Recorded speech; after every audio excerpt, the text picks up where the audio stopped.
Alright, what's going on everyone out there on YouTube, NES Ruler, and welcome to a brand new franchise review. And this video is going to be very similar to the basket case video I posted a few weeks back. It's going to be one concrete video with 4 reviews in there. Of course, all coming from one franchise. It's going to be screen caps and audio and all that kind of stuff added in.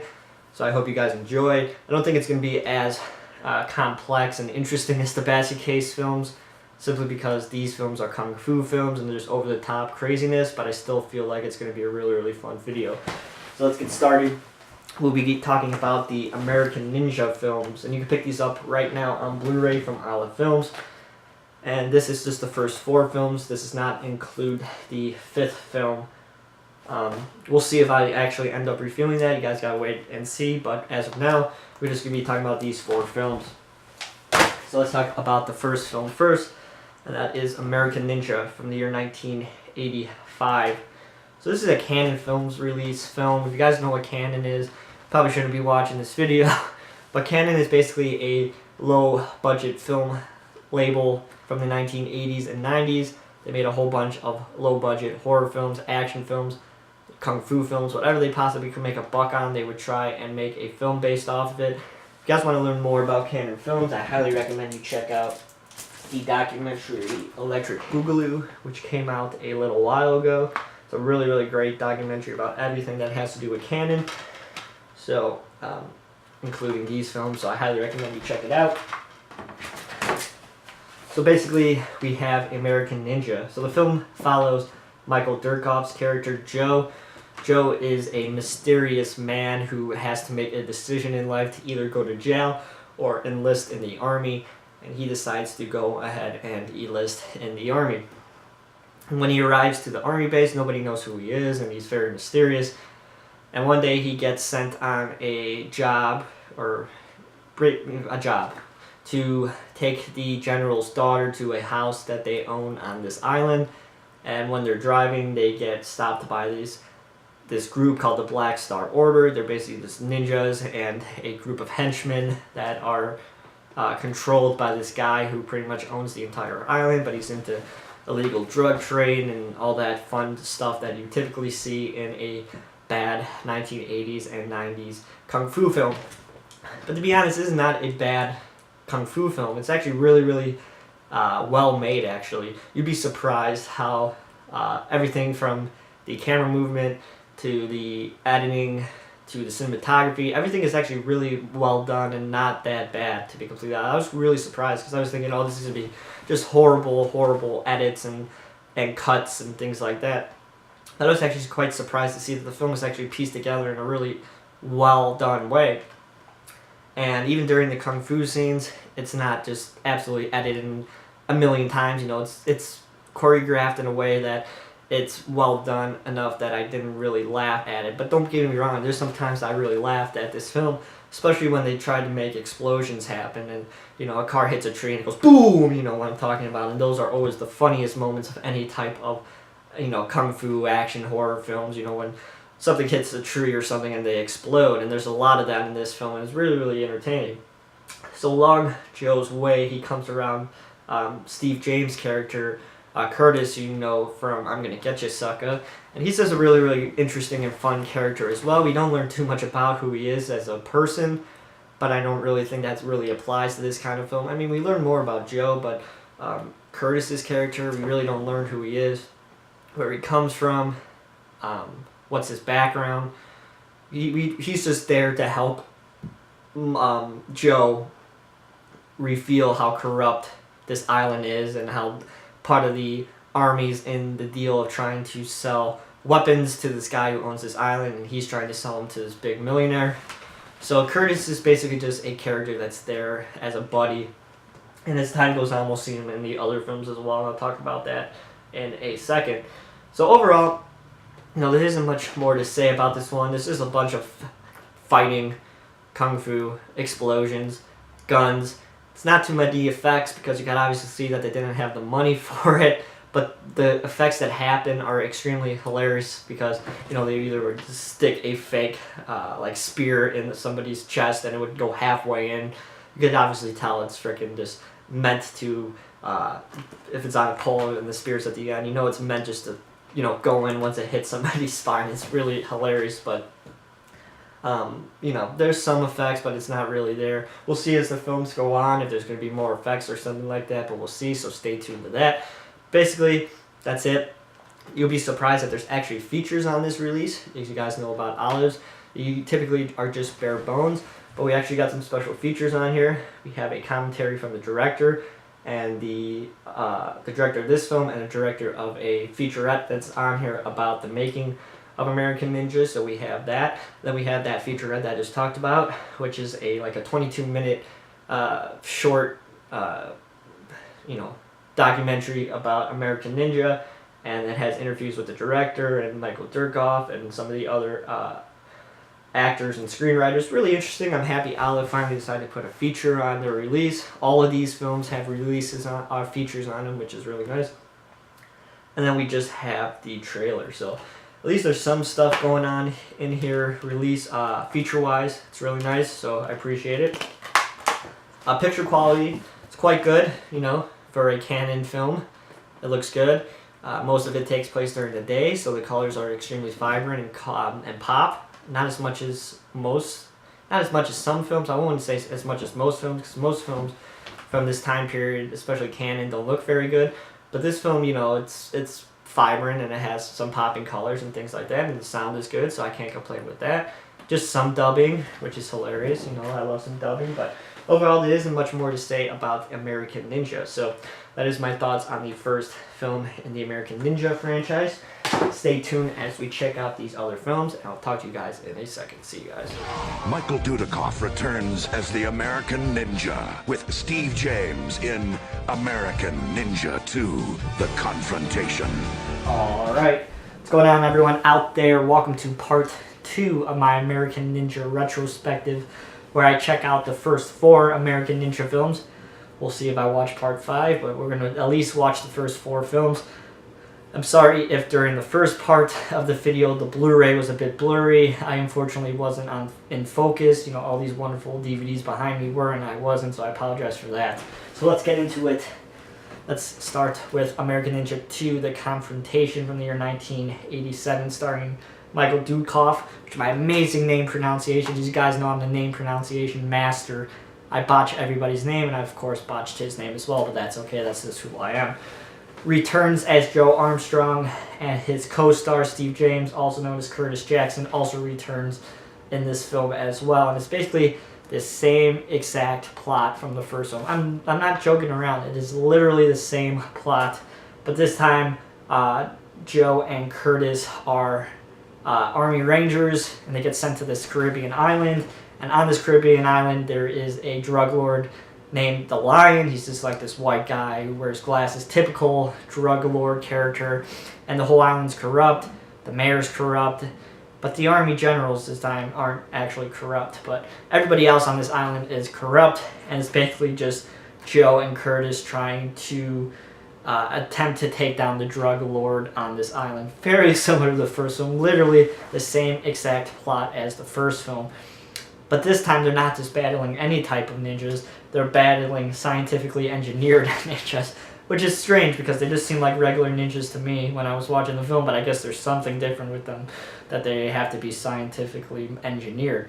It's a bunch of bullcrap, to be honest.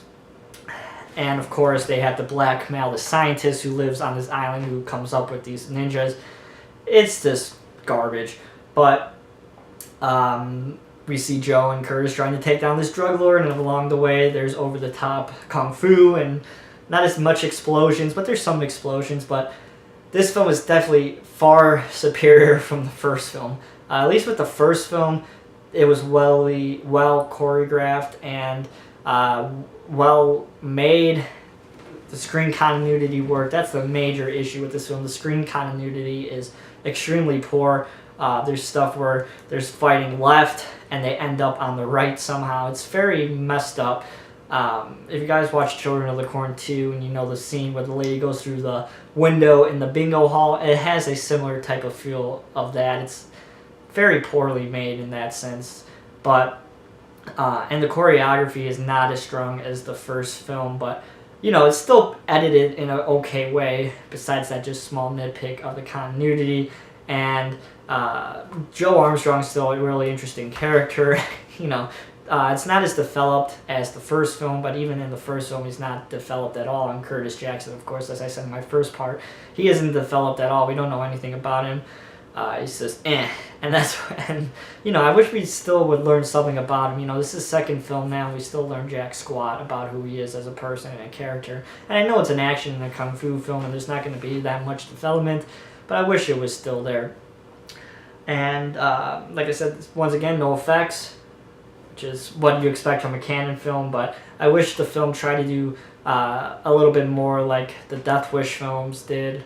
Of course, they got worse as time go on, but they became more entertaining and more over the top, and I feel like this film really didn't push the bar compared to the first film, so I wasn't a really huge fan of this one, but we'll see where the third one goes.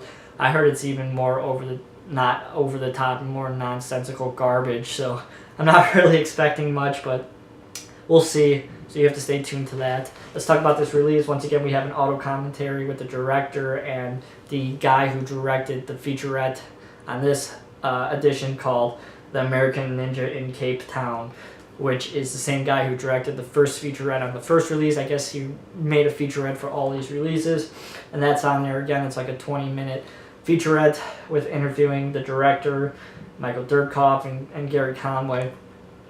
So, there's featurettes on here. Like I said in the first part, gotta give Olive credit with that. They gave featurettes even on a weirdo film like this, so credits to Olive for that. But overall, American Ninja 2, it's not an enjoyable film. It's stupid in my opinion, but we'll see where it goes. Maybe I'll be more harsh towards the third and the fourth films, but they're bad.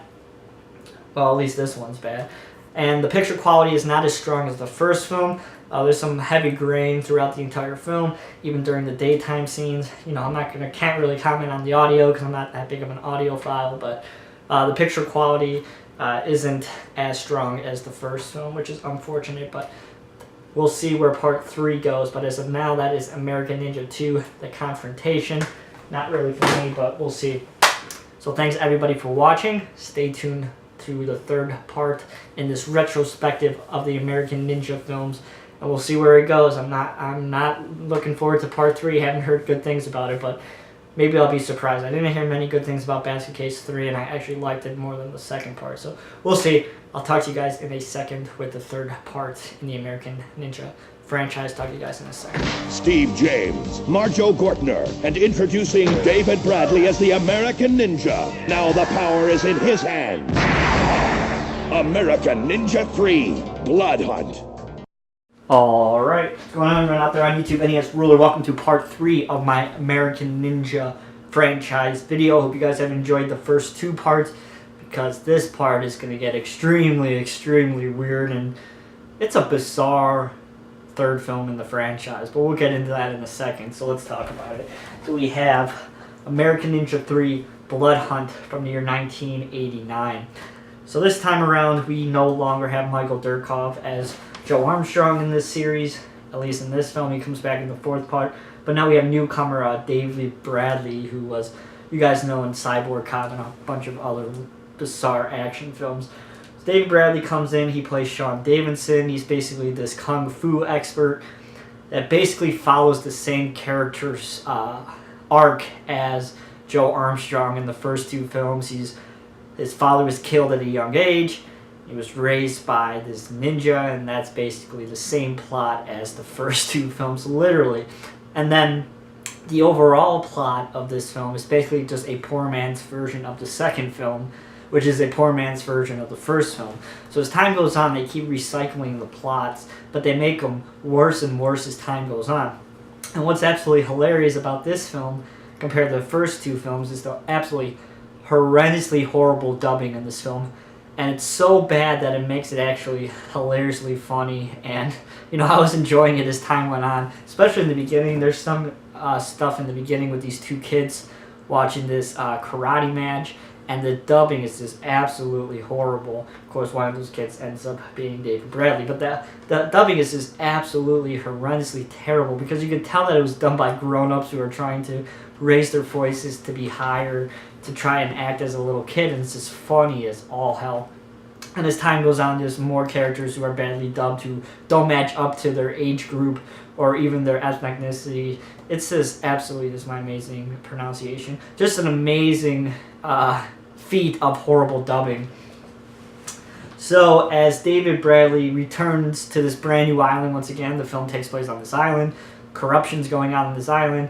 This time around, we have yet again another terrorist guy who's experimenting on genetically engineering ninjas, just like the second film. And this time around, he is trying to use them for bad, just like it was in the second film. And of course, David Bradley's character has to go around and try to figure out what's going on and try and stop the terrorist, who goes by the name the Cobra. And along the way, he is once again joined by our good friend Steve James, a.k.a. Curtis Jackson. And Curtis Jackson is in this film is his weakest role out of the three. He's not as funny as he is in the first two films, but you know, he's still a really enjoyable character and definitely the best returning character probably in the canon franchise. He's just really funny, and he's pretty much the only reason why to watch this film. And the kung fu in this film is horrible compared to the first two films. It's poorly choreographed, and it's not as exciting and fun. There's not people getting thrown off buildings as much as there was in the first two, and there's no explosions going on like the first two.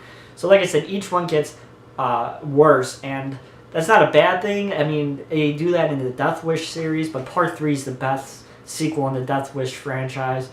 I know a lot of people think like that. I think it is. It's just the funnest and over-the-top and crazy nonsensical shit goes on in that film. But this one, unfortunately, does not follow the same suit.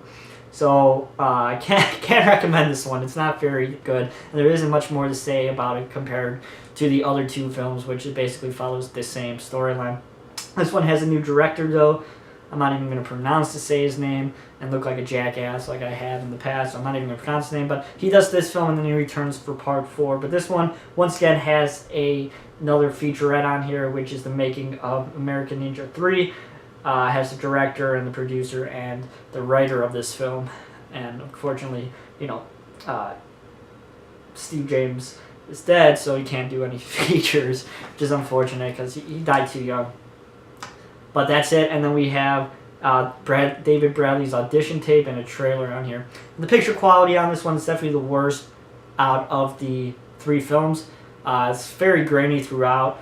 It doesn't really pop that much. It looks like a high-def transfer of a DVD, upscale of a DVD, I should say. So it doesn't really look that good. The sound is the same thing as all the other ones, so definitely the weakest out of the three in terms of picture quality, but we'll see where it goes with Part 4, but stay tuned for Part 4, guys. But like I said, I'm sorry there isn't too much more to say about this. It's mainly a bad film, and there's a lot of negative stuff going on, so it is what it is. But that is American Ninja 3 Blood Hunt from the year 1989. So stay tuned as we finish up this franchise with the return of Joe Armstrong. And he returns, and he sticks around with good old David Bradley. So we see how they'll do as a pair, but not having my hopes high that much, so we'll see. So thanks again, everybody, for watching. I'll talk to you guys soon in the fourth and final part of my American Ninja franchise video. Not going to do Part 5 because all these films are on Blu-ray. I'm doing mainly a Blu-ray review for all the films, so it's stupid to have Part 5, but I would assume it's probably the worst one out of the bunch, so maybe I'll watch it, we'll see. But stay tuned for the fourth and final part. I'll talk to you guys in a second. Michael Dudikoff, David Bradley, American Ninja 4, The Annihilation. Alright, welcome everybody to the fourth and final part of the American Ninja franchise video. I hope you guys have enjoyed this video. It's very similar, like I said, to my basket case video where I lumped them all together. Hope you guys like this kind of format. Figured I would rather do this than have 4 separate videos. And you're probably wondering, why am I not doing American Ninja 5? You know, I was talking about it, I was thinking about it, but then after I watched 4 American Ninja films, I was just absolutely done. You know, I watched 2 on one day, then I watched 2 on another day. It's in between, you know, I got my hair cut and things like that. If you guys listened to my last DVD and Blu-ray update, you would know that I was working on a film. I was just exhausted. I never had time to get a haircut. I looked like a mess, so I had to get a haircut and things like that. So it's obviously a different day. But I still watched 2 films on one day and 2 films on another day. I was just absolutely done with American Ninja films. But that's a different story for a different day. Maybe I'll talk about American Ninja 5 in a DVD update or something along the line. But as of now, I'm just going to do these 4 new olive Blu-ray releases of the first 4 American Ninja films. So let's finish this up with American Ninja 4, The Annihilation from the year 1990. The longest film in the franchise with a 100-minute runtime. And this is actually better than Part 3, I have to say. You know, I was going into it expecting it to not be as interesting as Part 3. But this one actually does something different with the story. And it has a different setting and plot twist to it, which is interesting, you know. It's actually on par with Part 2, maybe a little bit better than Part 2. I'm not completely sure yet. I haven't made up my mind. But it's definitely interesting, and they don't go to an island in this one. They go to Africa. So that's interesting, and the set pieces, they obviously shot on location. The set pieces and the background actors and things like that. It's interesting. You know, they obviously, like I said, shot on location, so a lot of the stuff is normally there. So it's interesting in that sense. I have to give them that credit on that they decided to try and change the setting up, and they tried to change the plot up, but I'll get into that in a bit. But of course, this has the return of Michael Dudikoff as Joe Armstrong. He was not in the 3rd film, and David Bradley returns in this one as well as Sean Davidson. This unfortunately does not have our good friend Curtis Jackson, of course, played by Steve James. He is not in this one. He's obviously missed. Like I said in the Part 3, in the 3rd review, that I absolutely love Steve James' character in the first 3 films, and he is not in this film, which is unfortunate. Instead, we have a new character named Carl, and he is David Bradley's new sidekick type character. And Joe Armstrong doesn't show up in the film until about half an hour or so into the movie, but I'll get into that in a second. So the film picks up. We follow Sean Davidson. He is now a CIA agent after the 3rd film, and his sidekick or his partner Carl's getting married. They get a call about a group of army men that got captured in Africa by these ninjas, and they're holding them captive, and the only way they will release them is if they give them $50 million. So our good friend David Bradley and his sidekick Carl goes out to Africa to try and solve the situation. And when we're there, we meet once again another terrorist, but this time he's British, and he's an ex-army man, and he is planning to blow up New York City, and he's in cahoots with this other terrorist who is from Africa. And it's just really interesting because, of course, this is post or pre 9/11 and things like that. So, of course, an idea like this would probably never be made today. So it's definitely a timepiece in that sense. So along the way, our good friends Sean and Carl get captured, and that's where Joe Armstrong comes in to save the day. And he comes in and he fucks shit up and he fights ninjas, and that's basically about it. There's explosions once again in this one. Not too many in the 3rd one. There's only 1 in the 3rd one. But there's more explosions in this one. And the choreography is a hell of a lot better than the 3rd film. And there's no dubbing, or if there is dubbing, it's way, way better than the 3rd film. And it's nice to see Michael Dudikoff's character return once again. And this whole concept of making bombs and wanting to blow up New York City is better than making scientifically modified ninjas like the 2nd and 3rd film. So, like I said, at least they're doing something different. It's definitely the best one. And it's definitely the best looking Blu-ray out of the bunch, I have to say. Picture quality is really, really good. The colors are nice. Definitely the nicest out of the bunch. And the sound is really good. And this one, once again, has a feature of American Ninja 4 and a music video. Yeah, you guys gotta check out that music video if you have this. This is pure cheesiness. I can't describe it on video. You just have to see it for yourself, and then there's a trailer. So like I said, this is definitely the best one out of the 3 sequels, I would have to say. Like I said, I haven't made up my mind yet if it's better than Part 2, but it's definitely better than Part 3, and I actually kind of enjoyed it. not as much as I would say the first part, but, you know, it's actually not that terrible. So if you guys are going to watch one sequel in the American Ninja franchise, you probably watch this one. And you don't really need to see the other ones, to be completely honest. They don't have any, like, continuity besides their names that I noticed, at least. You know, maybe I'm wrong, but you wouldn't notice the difference if you watch part 3 and then part 1 and part 4 and then part 2. Besides Steve James not being there, there's absolutely no real difference. So I hope you guys liked this video. Like I said, it's different to piece together this whole franchise. If you guys like it, let me know. Maybe I'll do more. But I only really want to do it with longer franchises and series. I think it works best with that. But thanks everybody for watching. I know it's not my typical type of horror stuff, but it's still really fun canon garbage that I'll probably never watch again. But I at least appreciate that I sat through them once. So thanks again everybody for watching. If you like this video, as always, give it a thumbs up. And as well, you can follow me on Twitter at twitter.com/NESRuler22. I'll talk to you guys soon. See you guys.